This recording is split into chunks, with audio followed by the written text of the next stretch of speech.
রিমির জাদুর pencil. Class 2তে পড়ে রিমি।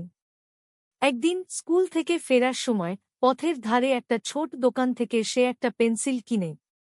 এই পেন্সিলটা একটু আলাদা, চকচকে রঙে মোড়া এবং খুব সুন্দর। সন্ধ্যায় পড়তে বসে রিমি খেয়াল করে পেন্সিলটা দিয়ে কিছু লিখলেই সেটা যেন জীবন্ত হয়ে ওঠে।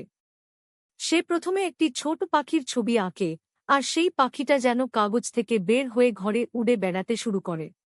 পরের দিন স্কুলে গিয়ে রিমি এই জাদুর পেন্সিল দিয়ে সবাইকে দেখায় কিভাবে সে ছবি আঁকলে সেগুলো জীবন্ত হয়ে ওঠে।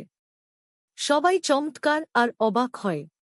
কিন্তু তখন রিমির ক্লাস টিচার এসে বলেন, এই পেন্সিলটা দারুণ, কিন্তু মনে রেখো এর শক্তি ভালো কাজে ব্যবহার করতে হবে। তারপর থেকে রিমি প্রতিদিন এই পেন্সিল দিয়ে নতুন নতুন জিনিস তৈরি করতে থাকে। কখনো সে ফুলের বাগান, কখনো পাহাড়, আর কখনো প্রাণী আঁকে।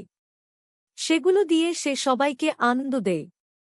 কিন্তু একদিন রিমি তার ছবি আঁকা এক বন্ধু টুটুকে বলে, চলো আজ আমরা এর শক্তি দিয়ে বড় কিছু বানাই। টুটু বলে, তাহলে চল একটা বিশাল কেল্লা বানাই। কিন্তু রিমির মনে পড়ে তার টিচারের কথা, এই জাদু শুধু ভালো কাজে ব্যবহার করতে হবে। তখন রিমি আর টুটু মিলে একটা বড় লাইব্রেরি বানায়, যেখানে সবাই এসে বই পড়তে পারে। সেই লাইব্রেরি হয়ে ওঠে সবার প্রিয় জায়গা, আর রিমির জাদুর পেন্সিল থেকে আঁকা সবকিছু মানুষকে আনন্দ দিতে থাকে।